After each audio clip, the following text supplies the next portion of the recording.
Hello, thank you for joining us today. My name's David Simmons. I'm here representing Resolution Life. With me is Parav Desai and Peter Roshka. Peter, do you want to go ahead and do a quick introduction? My name's Peter Roshka. I'm the Coherent CTO. And at Coherent, we have a product that allows you to compile the most complicated Excel files into high performance code. We've got systems that allow you to take governance mechanics of your Excel files. And more recently, we've been spending our time analyzing tens of thousands, hundreds of thousands of Excel files for our customers so they can get their arms around just what's in there and how they get more value out of that rich legacy that exists in most organizations. And hello, my name is Parag Desai. I am the head of AI and our internal startup called Product Life at Resolution Life. Resolution Life is a closed block insurer. And within that business, we've been tackling various challenges with AI, but most notably, you can imagine we deal with a lot of policyholder documents and materials.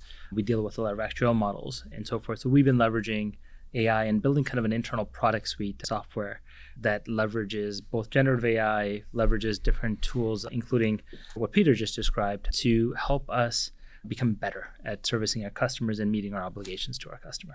There's really been an inflection point in AI in the last 12 to 18 months. We've all been here in a journey for years around technology and AI. And the Super Bowl had about 25% of the commercials that were AI related. And I think I find myself questioning how much of this really is meaningful to the world, because obviously there's some traction there. But at the same time, I wonder where we are on this hype curve. And with that, I wanted to leverage the expertise in the room to understand broadly from Coherent's perspective, and then more deeply, where are we really seeing success and traction versus failures and watch-outs for organizations? So I thought, Peter, I would hand that to you to be able to opine on first. I think you're right. There's definitely this hype curve, right? So if I were to think about what's happening now generally in the business world and look back on where things were maybe a year and a half to 2 years ago in the development world, and you can say development's kind of been leading in the adoption of AI. There was this incredible amount of excitement. Oh my God, look at this. Anybody can do things now. And then after a while, it became, all right, well, maybe there are some structures and things that we need to overhaul and update. And we're still learning even on the development side, on the coding side of what AI means. But I think what's going to happen a little bit on the business side is this first wave of like, oh, it's amazing. Anybody can do anything now. And if we were to say like the generative part of AI is going to really kick in, people are going to generate an awful lot of content. It's so easy and it'll look great. Everything will be spelled correctly. The grammar will be good. It'll look pretty. But I think then people are going to realize that some of that content being created hasn't necessarily been vetted or doesn't necessarily prove itself out. In code, you kind of have the advantage of like, okay, well, either it works or it doesn't work. At least that's one level of safety net, right? Does it compile and does the program actually do what you expect it to do? In business, that might be a little bit harder. So I think one of the things that we're definitely seeing much more now on the development side is these systems that can check and validate whether something is correct. But I think on the business side, that's going to be even more critical, right? So I expect there's this hype of like, look, I can write a 20-page report, and my boss actually wants another 50 pages. I press a button, I get the other 48 pages that need to be generated. But I think this next thing is going to be, how do you make sure, and how does the boss make sure? How does the regulator make sure? How does the company make sure it's the right content? I think that's the next thing that's going to come. I definitely feel there's an amazing amount of opportunity, but I think we're going to have a little bit of a dip in the future. I don't know, Pura, what's your experience been like? I think you've kind of nailed it in terms of what the experience we should expect, which is the hype is amazing. Content can be created. We internally create a ton using AI now, and it's become completely transformational in terms of getting from point A to point B in that it gets you started. But I think, Peter, what you were hitting on is this idea of this verification layer, all of this, we call it this trust. And can we trust at scale? And the challenge we're starting to see, and this is where you take those statistics, 85%, 95%, depending on what you read, of things get stuck in pilot mode, all of this. Really what that's really saying is the technology is really good. People are buying into it because it is the next industrial evolution. But what people are struggling with is that leap from content creation, code creation, at scale, at volume. So how do you make it trustable so it's usable for business? How do you make it trustable so you can not only make this business decisions, but make authentic business decisions that are true to your strategy, that are true to your customers, your policyholders for us? And that's where that chasm hasn't necessarily been crossed effectively. And I think that's where to your point, we're going to see that dip, because the dip is realizing that, hey, we have a new tool in our tool belt. It's a fantastic tool. But how do we now leverage verification? How do we now create trust? How do we now integrate this into our business effectively? So right on to what you were saying, I think I stopped calling it a hype cycle. It's now a point where it's a tool, it's a technology that is exciting, that is real, that is going to make impact. And you have to be on the train, but just recognize that there's going to be a long journey ahead of you to get that trust, to get that confidence, right? So that's where I think the next wave of work efforts and next wave of investments need to come in. One of the themes I heard when you were speaking was really around different outcomes needing accuracy and precision versus kind of flexibility in generating content and usability. You can vibe code some solutions to be able to result in an output that's usable and will compile, but that won't always work in a business setting. So are there differences, and maybe this one's for Parav, in how you see the technology being used in different kinds of considerations, or what would we think about when we do that? Oh, absolutely. I think the technology foundationally, you have these fantastic LLMs and the orchestration around it. This notion of an AI harness has started talking about, and a lot of people are bringing this up, which is the systems, the processes, the things around that harness. And so for us, and for every company, they're going to have to figure out their own harness. Some of it you're going to be able to buy. Yeah. But there comes a certain idea of tacit knowledge, your processes, your fingerprint. What is your your Colonel Sanders recipe that you're going to use, that you're going to keep confidential to yourself, that's going to make you special? And so this harness, I think, is going to be really important. And how businesses, each department in a business is probably going to need slightly modified versions of the harness, because they all have to have different skills and capabilities. I don't know, Peter, how are you guys seeing this as well? I think you raised this really great point, right? AIs have gotten a lot more capable in the last year, and they still keep on getting better. So it's almost like you have a temp worker that's like really been well trained in your industry, shows up on like a Monday morning, but it really has no idea about how you run your business. And I think making sure that's a huge portion of what is correct and what is incorrect. On the development side, we see stuff like, okay, well, it did this implementation, but it's completely counter to how we've already implemented this over here, and it doesn't really fit with that. Because nobody told it, like, by the way, there's a whole service mechanism structure here that you should be leveraging, so it decided to make up its own. I think you want to find the same thing on the business side. So I think this idea of having a substrate of processes and even knowledge that gets fed in at the right time is something that I don't think naturally comes up when you just take a chatbot technology and drop it into end users' laps. I think the worst use of chatbots is you type in 2 sentences and you expect 3 pages to fall out, because it'll sound good and it'll make some good generalized assumptions, but it has no idea about your particular scenario. I'll tell you a funny story. A friend of mine and I were making dinner over the weekend, and we're not particularly great at cooking. So we go like, oh, what are the ingredients? And we said, oh, we're going to buy some pre-cooked chicken, And then we're going through the recipe, and we're like, update the recipe, and we're cooking. And I remember, hey, it's weird that we're putting in the chicken at the end, given that we bought chicken thighs. And then we realized it completely forgot, or rather, we didn't tell it that we bought actual raw chicken. We almost ate raw chicken because we all just put it in at the end. And I think some businesses want to avoid having the raw chicken moment. So I think there's a question of how do you bring into that? And I think that's your point, like, what's the harness, what's the structure? Yeah. How do you make sure that when you deploy an AI, it has the right context of your business, the right history, the right processes? And in all the excitement that's going on, I think it's easy to forget that. So we spent a lot of time at Coherent thinking about how you extract the knowledge of how Excel files and the knowledge and the institutional knowledge that's embedded in those and bring them into the AI space. And that's amazing because there's 10, 20 years of how we've done things locked up inside of that. Somehow I think businesses, not just for Excel files, but across the board, need to be able to bring that in. I think you guys have some really amazing experiences in looking at stuff beyond Excel files, like policy documents. And I think you're finding some of the same things as well, right? Yeah, we're absolutely right. Starting with using different techniques on policy documents to just understand words, to then actually being able to listen into conversations, transcripts, because there's so much tacit knowledge. So we take that Excel piece that you're talking about, which has tons of knowledge and tacit pieces, and then we add transcripts, we add documents and contracts. And what we're starting to realize is at least in our AI journey, that when this notion of context is everything is so understated in its simplicity, but so paramountly important in actual execution to your raw chicken conversation, which is if you forget to tell these tools something, if you forget to integrate a piece of it, you're always going to get an answer. That's the downside of the technology. Yeah. So you're always going to get an answer is how many times do you end up eating raw chicken, and can you afford to do that becomes a real problem. And that's what we're starting to learn also, which is there's tons of institutional knowledge, but what happens when you forget a piece of it? What if you can't go through all the Excel documents and all the documents, contract documents and things to actually put a real picture together? You're eventually going to have a recipe with missing ingredients. And that's the trust factor, going back to this idea of scalable trust and building AI systems and harnesses. I think that's become really starting to be important. And foundationally, it's actually sending everybody back to the drawing board. As much as you think AI does everything for you, you're going to start realizing AI is that child.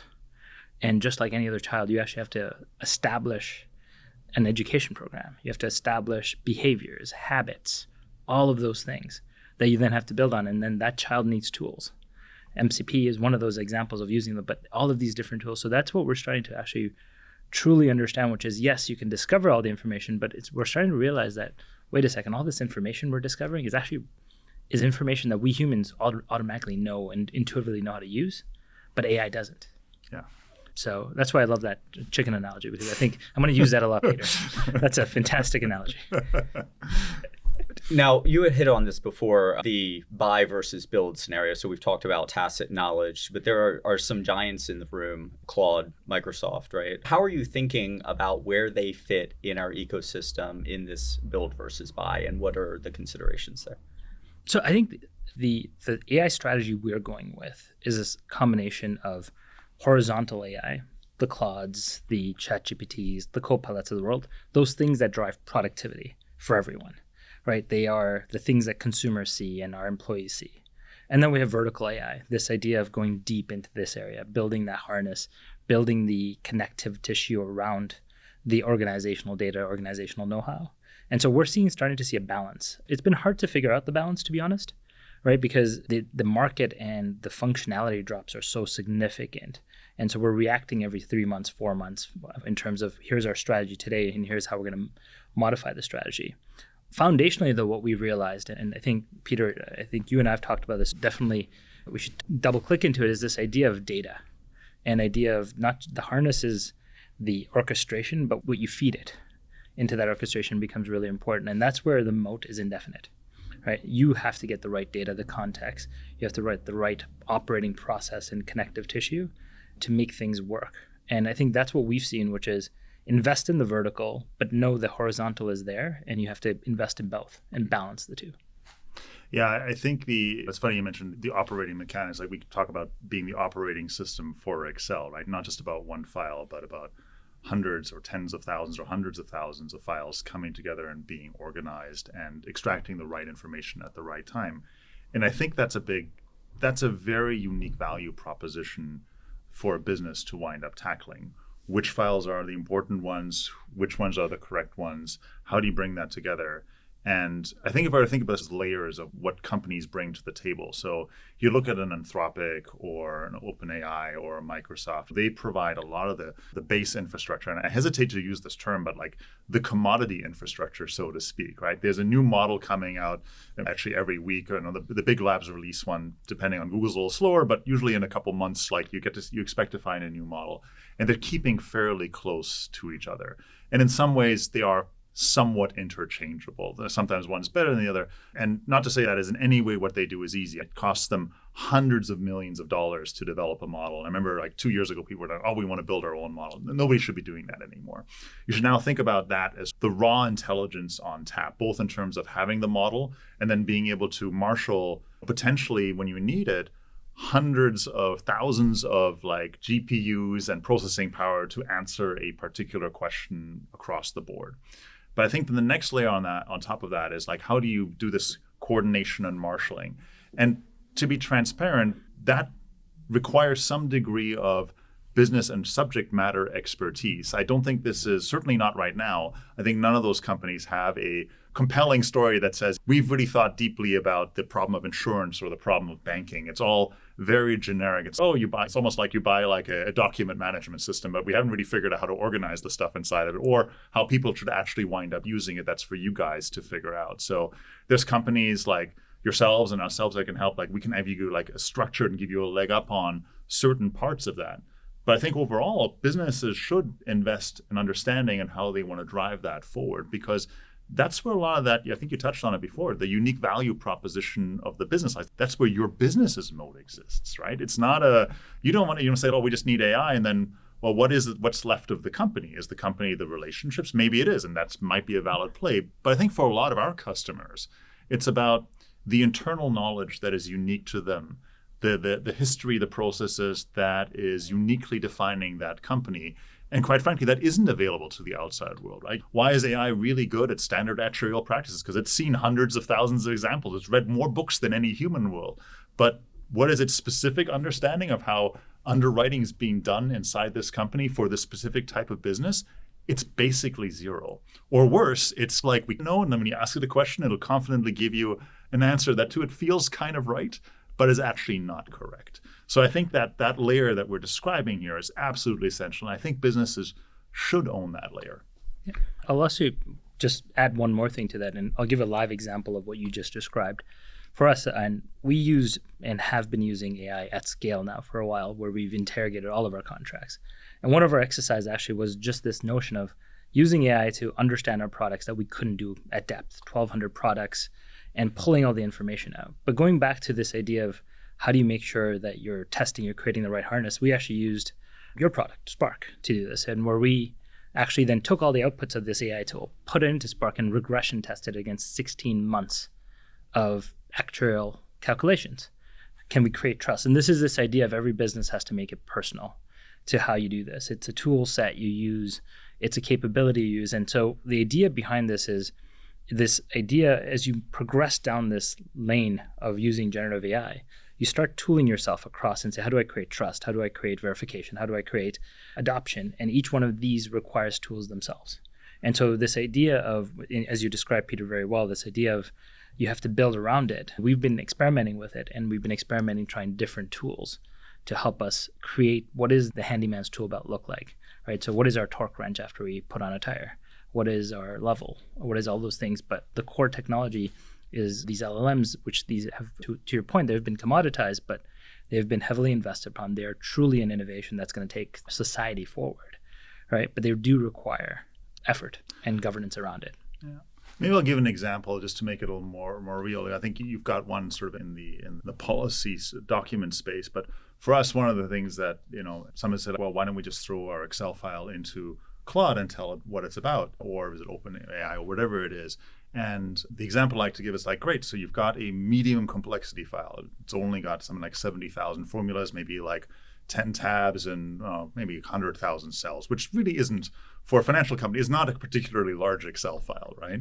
So we'll go through that. They're like, oh, it's an Excel file. It does these things. Here's generally how it flows, and it'll give you a good general description. And that'll take it, the equivalent of a human, like maybe a week of time to produce a reasonable write-up. And if you're lucky, it'll be right. But I think there's a different question, which is like, okay, we actually have 500,000 other Excel files. And actually, yes, we know it's an underwriting file, and we know it follows these general guidelines, which is what Claude will hopefully correctly identify or whatnot. But actually, the really important thing about that file is, compared to the other 4,000 examples that you have, or 3,798 one, it's the only one that on sheet 3 changes the underwriting mechanisms or the tax valuation from this formula to that formula. And the only way that an AI would know that is because you've given it that scaffolding, you've given it that framework that says, yes, I can situate this file inside of my larger enterprise Excel context, right? And then I can tell you that the main difference is this. It's like, yes, we've got lots of it. It happens all the time in insurance companies or finance companies, right? this file is just a copy of that file, is a copy of that file. It was written by an intern in circa 2012, and then it's been updated 13 more times to 15 other people, but it's kind of the standard way, but this is the only one that has this difference. Knowing that is unbelievably important context, and a human might be able to find it, but an AI without some scaffolding around it, without that ability to be able to situate the file and locate it and cleanly extract that difference, it's going to be lost. And that, in some sense, may be the most important thing about that file. I'm assuming there's like similar stories, I know we talked about them, that also exist in policy forms and other mechanics, right, in legal documents. Yep, there's certainly is. And the most stark example, and I did this in a session I was hosting, was we asked everybody in the room to use ChatGPT as a baseline and as a representation of AI, and asked everybody to put the same prompt in to create the strategy for the organization. And surely enough, 9 independent people all came up with the same strategy, right? And what that really is just going back to this idea of what AI knows what it's been trained for. We can't forget that these are token generation machines, right? They are taking what you input and calculating mathematically the output. And the most likely output. The most likely output, to be very specific. And so to your point around, can it discover something? It can discover a problem it's observed historically. It can be innovative and creative by writing its own code sometimes. And that's what we a lot of times forget. The magic of a lot of these language models is it's actually not that it's understanding the concepts. It's sometimes write code to bring more context in to then answer the question differently. It looks like magic, but it really isn't magic. It's actually really structured execution. But going back to this idea, it will only discover what it knows. And similar in its strategy conversation or in this contract conversation, it actually will only respond with what it also knows. And therefore, it was a magical moment, but not very magical. 9 people came up with the same strategy, given the same prompt, right? But that's what we have to be mindful of. And that's where the balance of human, other technologies, and LLMs come together, because otherwise, we will get into a world of apathy. Yeah. Right. Well, when all the executives of insurance companies come and have the same strategy for growth in a year, we'll know what's going on. But Peter, you hit upon a new model coming out every week or two now. And part of what that brings to mind is the fact that organizations don't really love vendor lock. So how do you, what are considerations when looking at portability from moving from one hyperscaler or technology at a foundation to another? Yeah, so I think there's a couple things. You're absolutely right. There's new models coming out, and maybe one of the questions to maybe hit on there is, you've got like the closed source leading models, which are almost all US models. And then there are the open source models, which tends to be heavily on the Chinese side, right? So sometimes the question is, well, what's the difference between them? How do they shake out? And for some companies, there's some broad strategic considerations, which one they choose to use. Generally speaking, the open source models tend to be cheaper to run because they're smaller and they've done some really clever things around distilling things out. They're about 3 to 6 months behind the leading edge. Fundamentally, they all behave slightly differently, but they can be used somewhat interchangeably. The one area where you may have some problems is things that were specifically tuned, like, hey, we specifically ask it this way, and we figured out by asking it exactly this way, we get the right response.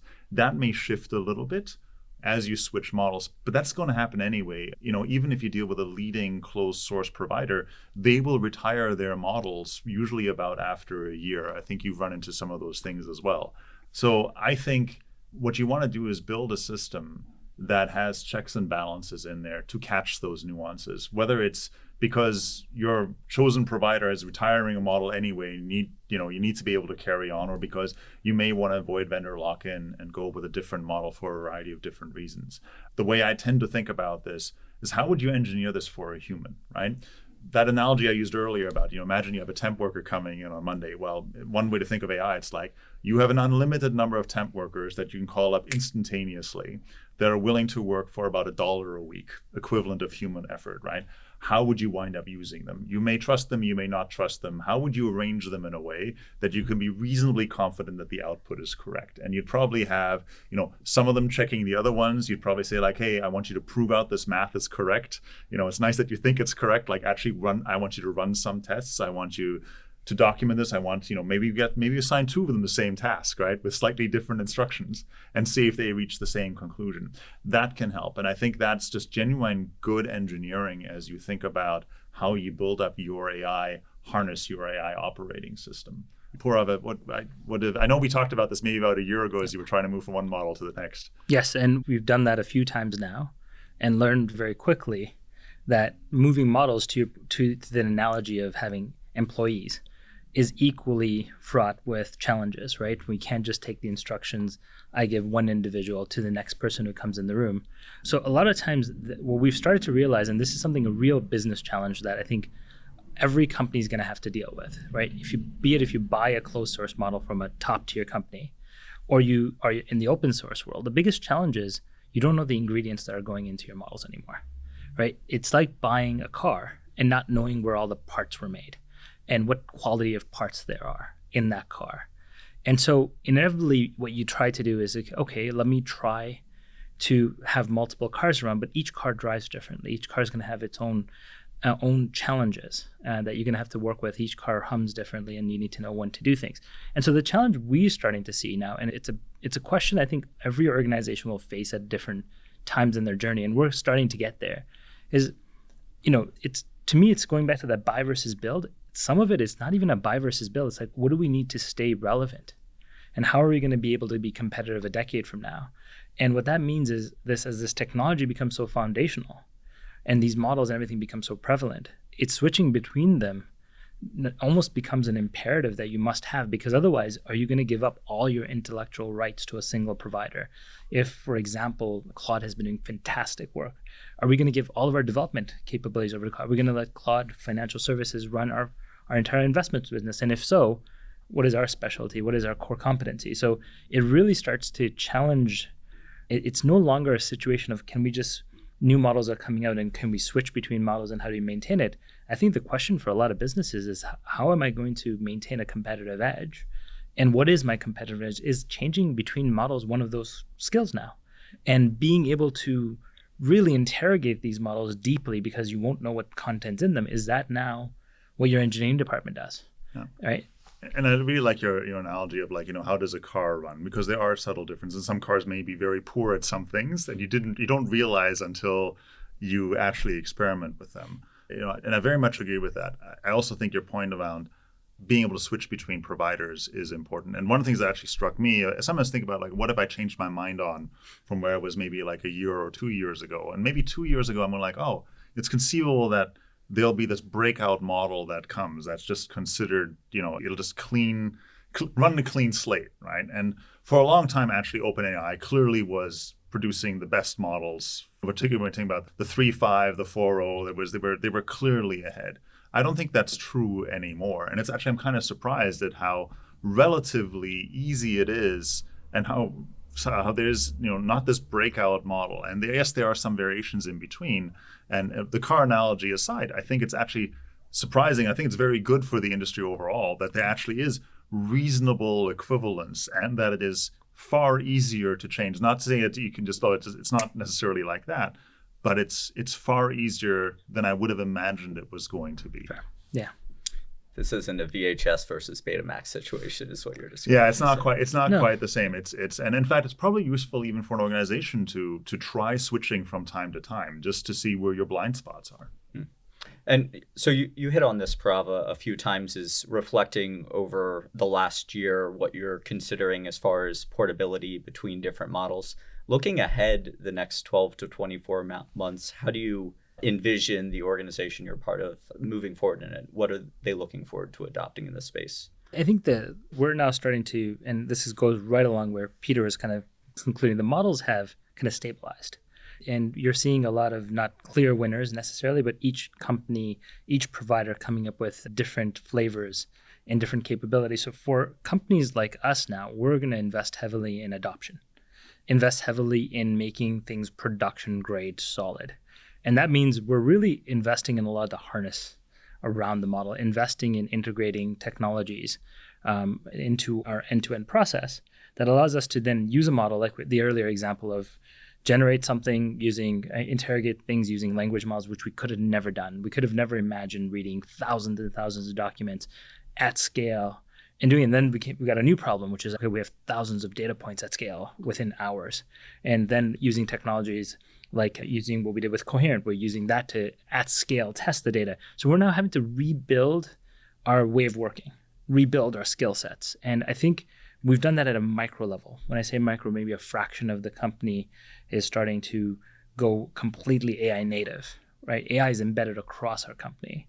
But AI native is an individual who wakes up and starts the day with working with AI as a bias towards using the technology, but also integrating trust technologies into that process. It's a different skill set. It's a different way of thinking, right? And so I think a lot of that is going to be, we're going to take these sparkles of success we're having and convert that into more of a momentum that will take time, because it is a scenario of you have early adopters, and that's where we are. We have early adopters. We have strong gains in the company, but those gains are controlled gains. We have deployments of AI in operations. We have deployments AI in our kind of some of our core business areas where we were able to affect change at scale, but it didn't change human behavior fully. Now we're in the next tranche. How do you change human behavior? And how do you change how people utilize the tools? And how do you teach people to use a new tool? Because it's like I'm taking a hammer and saying, you know what, I'm going to take that hammer away from you. And here's this new thing that's an auto nailer, right? By the way, don't point it at somebody. Right? So you got to start with that, right? And then you have to go on. So that's where we are now. We're changing everyone's tools. And that's the journey that we have to go on from here. And Peter, how do you envision Coherent being a part of that solution? When I think about engaging and adoption, what is it in people's minds that's stopping them from reaching the next level of adoption, and how can we help contribute to that? Great question, and I think there's a couple, and it's really there's a couple points here, and it's really this question of scale. And there's two things that I sometimes say to people about AI that are still kind of the untapped opportunity there. One is this idea of analysis and reasoning at scale, at stupid scale. Like, you might ask an auditor, like, okay, well, what do you typically do? Oh, we look at a few documents, or somebody does an acquisition of a company and they go like, oh, we should just, we take a few samples here and there. The answer could now be just look at everything, right? That would be an insane statement, because the amount of effort that's required. And if you had people, they would probably rage quit about a month and a half into this thing when they look at the 100th example of the same document with some slight variation. But that's not the case here, right? So the ability to now deploy an intelligence at scale in ways that previously would seem odd, and maybe enable ways of looking at things like mergers, due diligence, reasoning about something, analysis, that previously go like, well, we would never do that because that could never work. I think that's the first thing, maybe to free yourself. Now, for us as Coherent as a company, I sometimes say Excel is the largest unmanaged code base in any company, right? It all exists in drips and drabs and file folders and in SharePoint and some OneDrive and who the heck knows where else, right? But between it is like, and it's this weirdly semi-structured type of thing, right? It's not it's kind of the same, but usually there's differences, and it was kind of done free form. But that to me is an insane opportunity, right? Because that encodes for the last year, maybe even 20 years, about decisions you made, things that were done, things that may be relevant, highly relevant now based on some history, but it's largely forgotten or not even accessible because it exists in drips and drabs everywhere. Where I think, and a lot of our tools really pointed at, how do you treat not an Excel as like, oh, it's one file used on a desktop. How do you treat this as an operating system for Excel, seeing all the parts across all time, across all history, to get the right information at the right point? Like, so when you look at a financial calculation, a tax calculation, you see it not just as what's in that Excel file, but you see it as and here are the 20 versions that we've done over the last 20 months for that.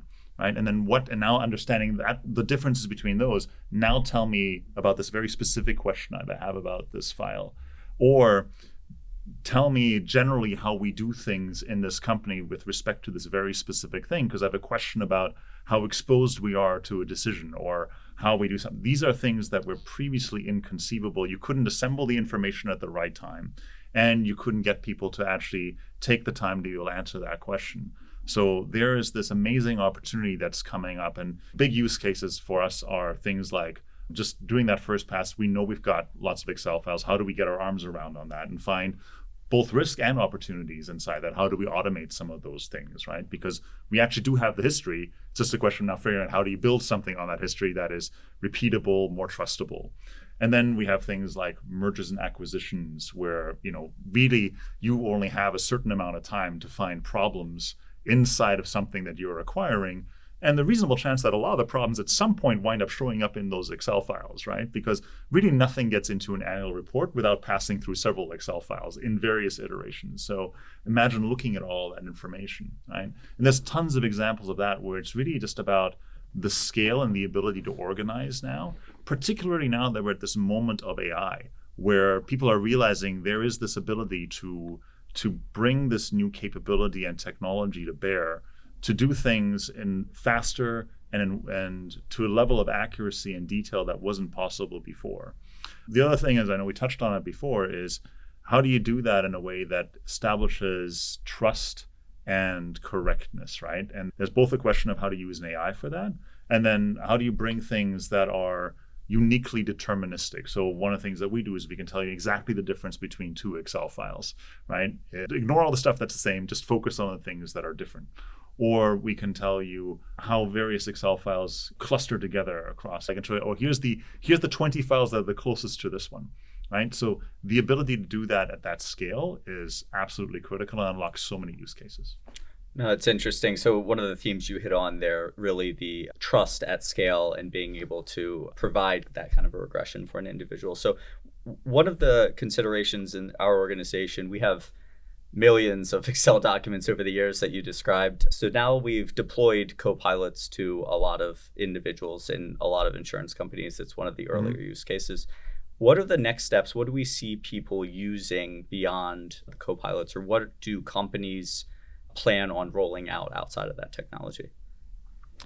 I think for some companies, they're really just at the, we're glad we're getting Copilot rolled out and we're establishing some ground rules on that. But some of the really forward-looking ones are really thinking about AI as being a active participant and part of how they run their business, right? There are roles that are definitely imagined to be just done by AI and in ways that helps people and helps transform the business. I'll tell you one thing. Somebody sent me a screenshot of a bank in Asia, and I looked at the org chart, and there was one person, and they had 5 AIs reporting to them that were all given names, and they all had their tasks and roles.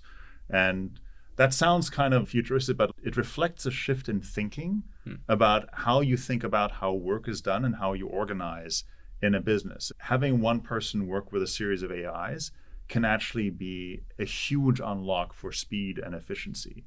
So I thought that was an interesting example of a company just fundamentally thinking about, like, how do you organize differently? And I think that's the first thing that goes beyond just rolling out a co-pilot. The other thing that we've done internally at Coherent is, for example, myself, I've created the CT, like what I call the CTO brain. It's now a collection of about 500 documents of all the things that I'm working on.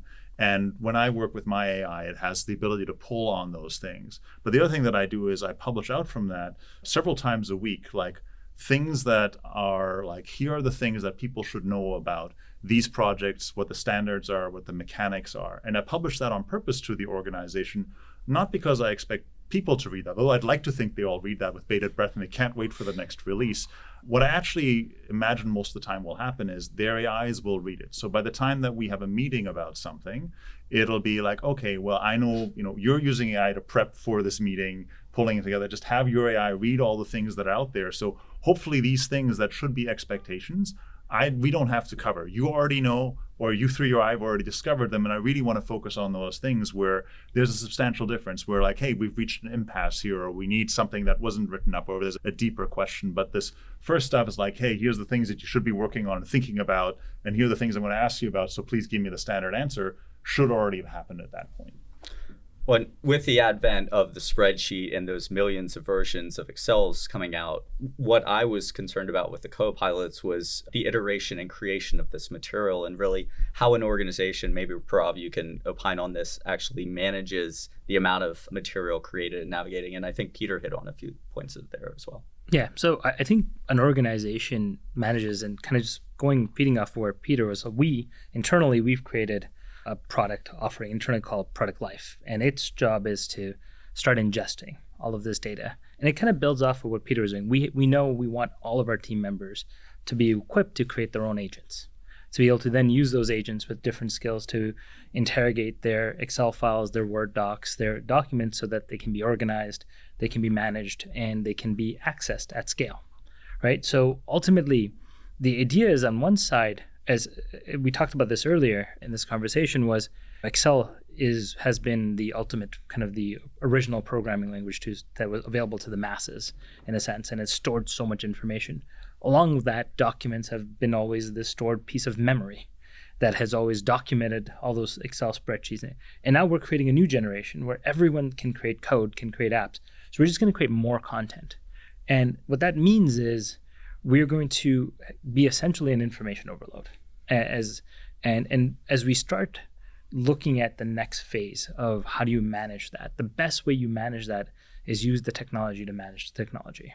And that's been our belief. So we started building, kind of call it the harness around it, call it an application. It's a SaaS platform we've internally built that is leveraged across our company and some of our sister companies. But this idea behind it is we will continue to lean on the co-pilots, as you talked about, continue to lean on eventually co-work and all these tools. They allow for productivity and allow for the general use of AI to do day-to-day things. But ultimately, you have to convert what is productive into controlled productivity and into directed productivity. And this is where I think organizations have to start making choices, giving everybody a set of tools that are ultimately unrestrained. We've already learned what that happens. That was called Excel. We gave everybody Excel and every organization. And what did we do? We created version controlling issues. We've created multiple hundreds and hundreds. And Microsoft platforms as a whole have been fantastic for productivity.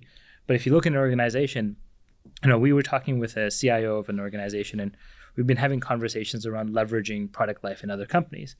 And we asked, where are you on your AI journey? And the response was, we're just trying to figure out what we have in our documents. We don't even have organized our documents. So forget leveraging AI. We're actually at step -1.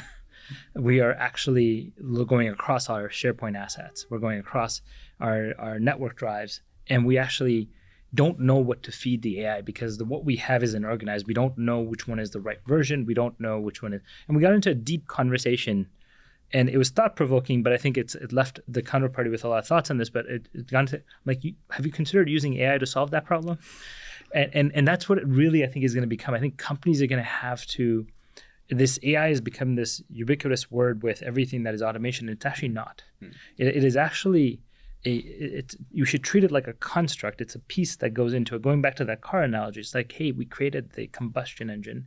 Well, you can do a lot with it. You just don't have to make cars, right? You can make pumps, you can make trucks, you can do a lot with it. And that same thing applies with AI. I think AI as a technology is a general infrastructure construct. It needs to be embedded where it matters. It needs to be embedded in ways that drives controlled productivity and not just irrational exuberance of data creation, right? And that's been our journey as a company. I think we're nowhere near, by the way, finished. We're probably like 2% into the journey, like many folks, right? Because the path forward is a completely transformed organization where, to Peter's point, you can have an org structure with AI employees, and then you have AI governance, and these employees are producing content that is validated by others. But more importantly, by the way, that human AI partnership, right? You can't forget that human and AI have to work together enough to get to a solid conclusion. Therefore, there's this content management that has to happen between the two parties, and trust has to be built, and verification has to happen. All of these things have to happen. So that's kind of if that's utopia, we're, collectively, I think society, everyone's very far away from that utopia yet. Right? But I think we're on that journey. But our strongest recommendation and our experience has been using AI to kind of govern AI, and using AI to help you do some of these things is probably a very practical, mundane step, but a very important one.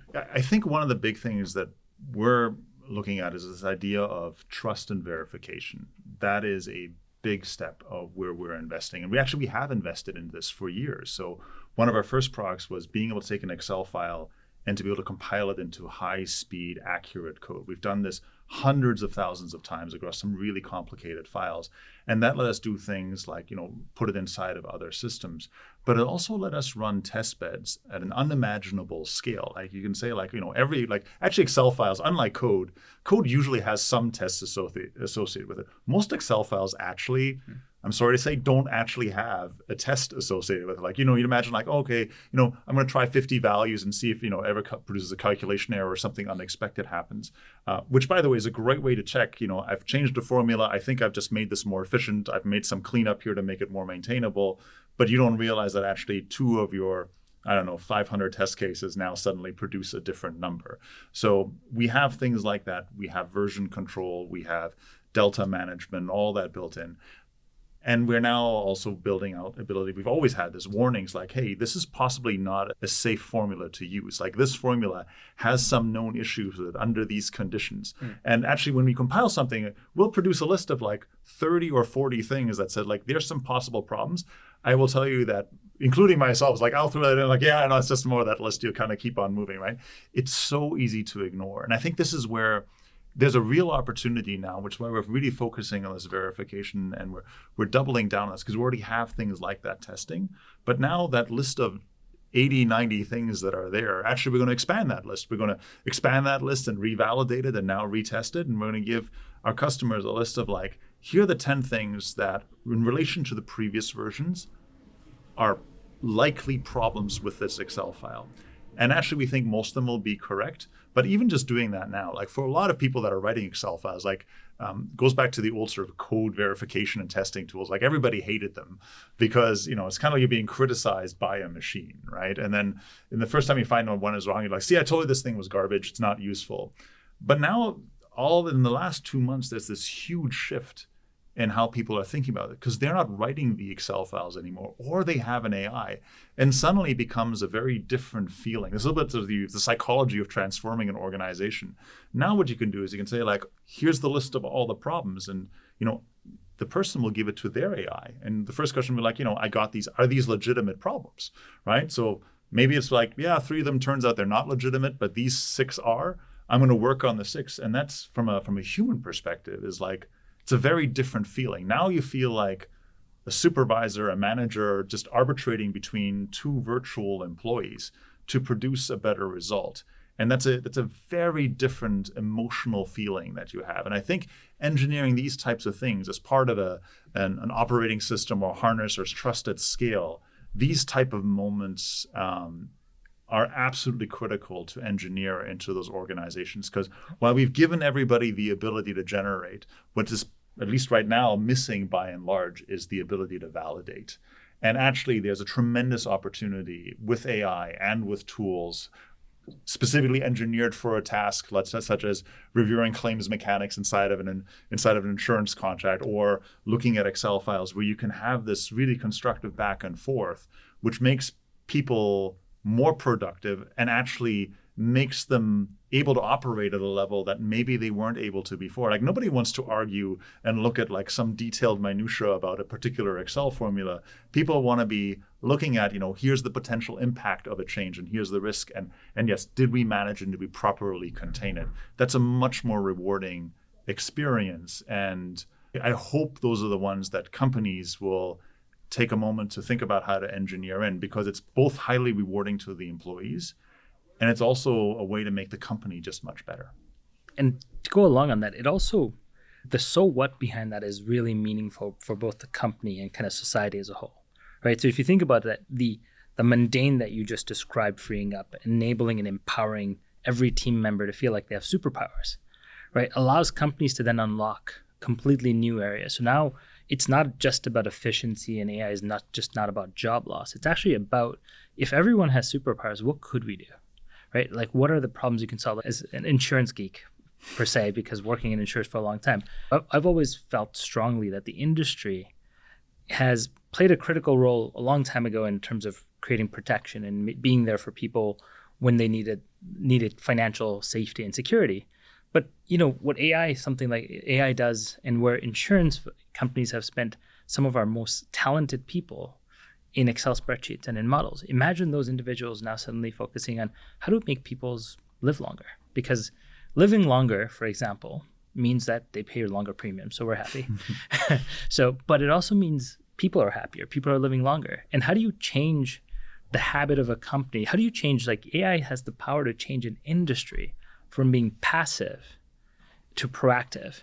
And that's where, like, to take that so what, and that is relevant in every industry, right? So it's this idea of not only getting out of that mundaneness that you just described with Excel and mundaneness with us, but leveraging that technology means that you can now innovate. You should, for me, my general belief is you shouldn't just pocket all the savings. That you can do. That's a one-time benefit you can get.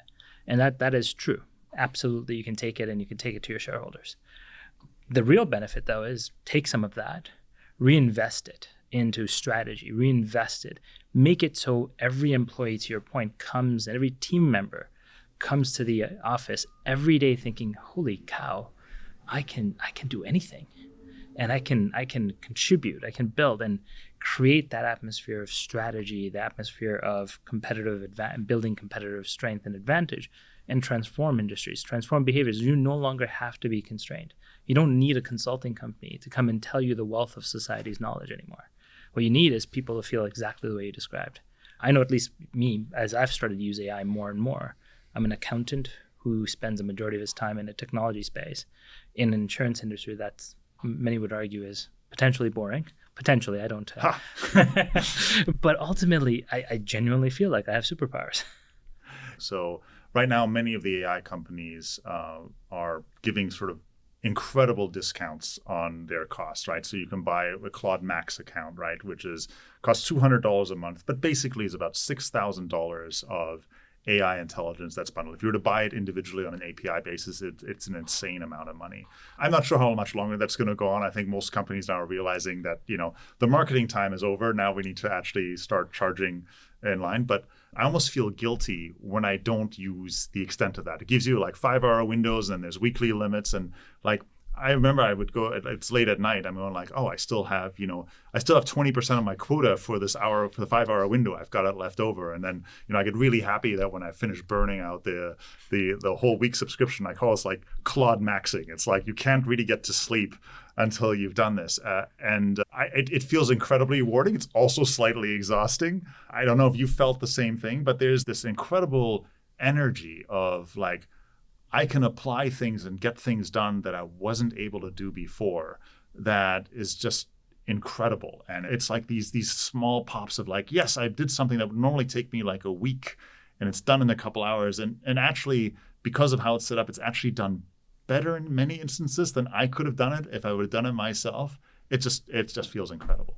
Yeah, I agree. It's sad to say, I too have waited for the Claude Max to get fully used up and waited, worked till 2 a.m. to just finish something because I'm like, I got an hour's worth of quota left. Let me use it up. I'm sitting here wondering in your org chart scenario if you guys are under the AI in this scenario because it's actually pulling you back to the computer. But I did say this term the other day. It's like, nobody wants to be the cut and paste monkey for AI, Yes. right? So sometimes this like, coming up with a system that actually bridges between what AI is able to do and the systems. I think that's where there is some investment due in companies. I think we touched on this a little bit on our side chat earlier. It's like, how do you integrate all the different systems? Because there is this potential danger, if you don't have a broad view of how you want to roll out your AI and how you want to enable these types of integrations, it's conceivable that for some people, the job becomes, cut, paste into AI and go back and forth. And that is the exact opposite. That is about as unrewarding as it's going to get. Yeah, and if I think of some of the advents, Linters, Dev, and AI, some of the other products that are really bringing this feedback loop more together natively, I think it's resolving some of those. So that's a good segue. We've talked a lot about the existing technology, and we're all technologists. So what, looking forward, really excites you in the future that you envision could come? I think it's this notion of intelligence at scale. So if I go back to even like my last document I wrote in university was all around like mind maps and like, how do you curate knowledge? And that was a very personal project. But as I've worked in increasing organizations, I always felt like this is what was missing in many companies, right? This idea of the people, the documentation that it has, the knowledge, the processes, and bringing all that together into some sort of a living, breathing, curated asset. That is the company, along with its employees, along with its customers, its partners, its vendors. And if you go back in the 90s, there was like this notion of like knowledge management, which I think largely fell a little flat. But I really feel like this is the opportunity for us to actually do that, because I think where those systems fail is they wind up being just giant dumping grounds of information, right? Large unstructured lists that were half completed, half done. What I like to think about now is you may start there. In fact, I think most companies are in some various array of disarray of having done that. But now you can start curating that. And you can imagine like a swarm of thousands of librarians that are AIs just individually looking like, oh, there's something here that maybe connects over there, and there's a gap here, and maybe these things connect. And there's something here that if you look at these things, you see that there's a pattern that might be useful over here. And you've seen this a little bit in some of the research, AI research, but I don't think it's been yet applied to companies, because every company is a little bit different. It goes back to our comment of like, you should own your operating system. You should own your mechanism for doing this and helping your people do this, because you're going to need to draw on all of those things to make this happen.